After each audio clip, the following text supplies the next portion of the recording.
With us now, Republican Senator Ted Budd of the great state of North Carolina. Senator, welcome.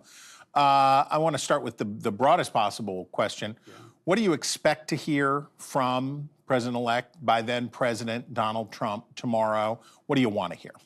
Look, first of all, congratulations to the president. He's worked hard to get here. He's had 4 years to think about how he would do it even better. He did great in his 45th term. Now in the 47th term, I think he's going to do even better.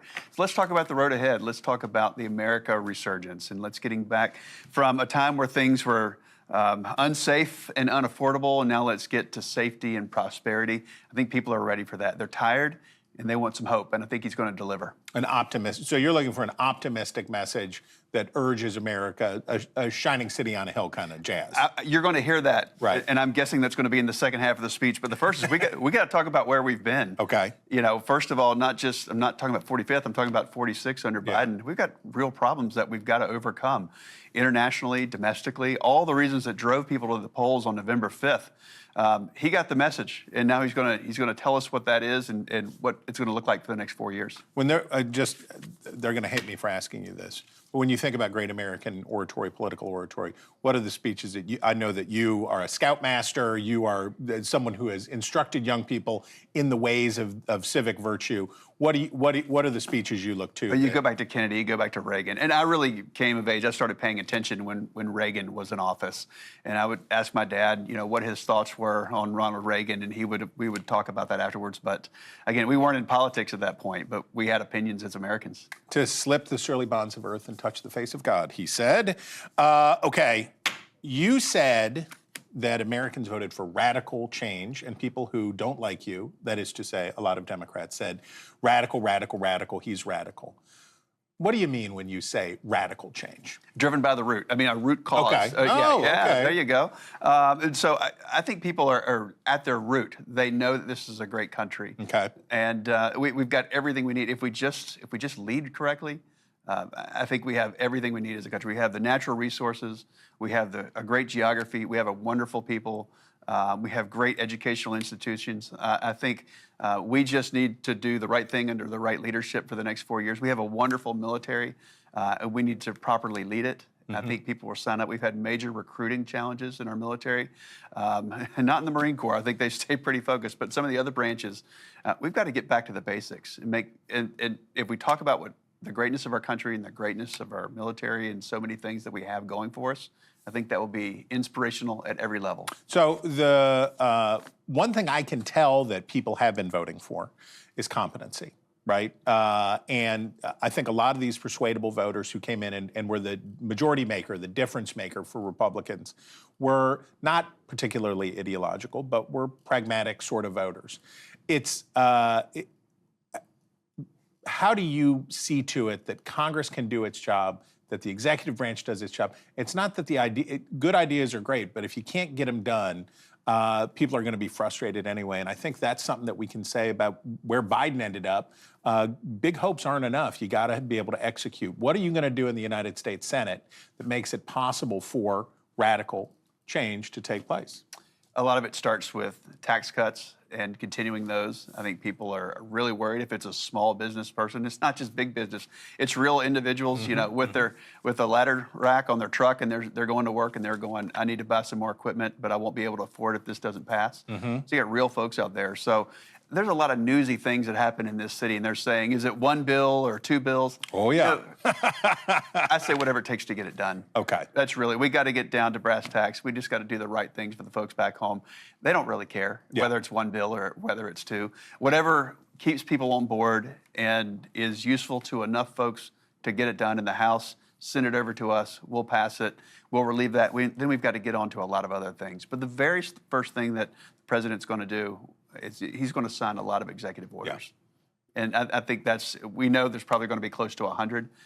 There were 93 or 94 that President Biden did that really upended our country and created the devastation that we've seen in the border, including a lot of the fentanyl crises we've seen.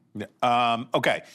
Pete Hegseth, from your perch on the Armed Services Committee, Pete Hegseth looks like, I watched those hearings, you were there, looks like he's on the path to confirmation. Looks like he's got the votes. We heard skeptical members of your caucus or conference come out and say that they're ready to go. It looks like he's going to be there. Next job from a national security standpoint is Tulsi Gabbard. A lot of skepticism about Tulsi Gabbard from some of your fellow Republicans, including criticism that she doesn't know what the job is, that she doesn't understand the job. Are you comfortable with her, and do you think that she gets through? Well, remember, I was in the House before the Senate for 6 years, overlapped a lot of that time with her. And if you know her, even pre-politics, she's in the U.S. Army. She's an Army reservist. She's got a 20-year career, and she's now a lieutenant colonel. So you need to think about that. She is highly vetted. The things that the left, they're looking for a scalp, and they're trying, well, Pete Hegseth, maybe they won't get that one. So now they're going after Tulsi Gabbard. They're looking for somebody. They got Matt Gaetz. They got one. And look, we served in the House together, too. Right. But they're going after Tulsi now. Yeah. But she's highly vetted. She's handled issues of national security. She's a great individual. She's a good leader. She's thoughtful. And President Trump wasn't elected to do business as usual, and she's not a business as usual individual. So she's got your vote, and you think she has my support. I hope she has everyone else's. Okay. Robert F. Kennedy Jr., the disruptor, if we're talking about the disruptor model for the new administration, nobody is more disruptive to the way business as usual kind of doing it. He's a former Democrat, famous family, all of this stuff, wants to do big stuff at health. But he's also a pro-choice kind of person. And a big piece, a significant piece of what they do at health is funding for Planned Parenthood. That goes through that space. No human being in the world could question your credentials as a pro-life conservative. You are absolutely that. Are you comfortable with a pro-choice Secretary of Health? I asked him a lot of questions when he was in the office a few weeks ago. And I asked him basically two categories of questions. And I would say with any of these nominees, and right now we're talking about Bobby Kennedy, but I asked them about Bobby Kennedy in particular, I said about life. Right? That, and he says, it's not my policies, it's President Trump's policies. Okay. And then I asked about agriculture. More than $100 billion to our state every single year. One of the top 10 in the country, ag producers. And so we've got farmers coming to me saying, is it going to destroy, is it going to destroy the economy that my family depends on or has depended on for generations? And his answer is very similar. He says it's not his personal opinions, it's President Trump's policy. So he's got your support too. He has my support because he has the support of President Trump. And I know, look, you don't have to guess what President Trump's policies are. He's already done it. Yeah. And then he's had 4 years to think about how to even improve it and be more effective at it. And so I think he's going to come out of the gate even stronger in the 47th administration. I can't let you go unless I ask you, how are the folks in North Carolina? Thank you for asking. How's everybody getting on? I know there's a lot of frustration there. They are resilient individuals. Mountain people are tough. Yep. Whether it's on the Tennessee side or my side on North Carolina. I know a lot of these families as individuals. I've met so many folks. It's the 25 western counties. They're going to be okay, but we've just got to give them a hand up when they need it. And so many times government has been in the way recently. It's so frustrating when there's a legitimate need, like FEMA and temporary shelter. Yeah. And then right in the middle of a snowstorm, they get kicked out. Yeah. That's not what we need. And so we've gone line by line with these folks late at night, getting them back into shelter. But thank you for asking. Please keep covering it, and we're going to keep doing everything we can. What are you going to tell your California colleagues when they come and say the same thing about the victims of the Southern California wildfires? Look, my heart breaks for those in California. I've told my two colleagues in the Senate and those in the House as well, my heart breaks.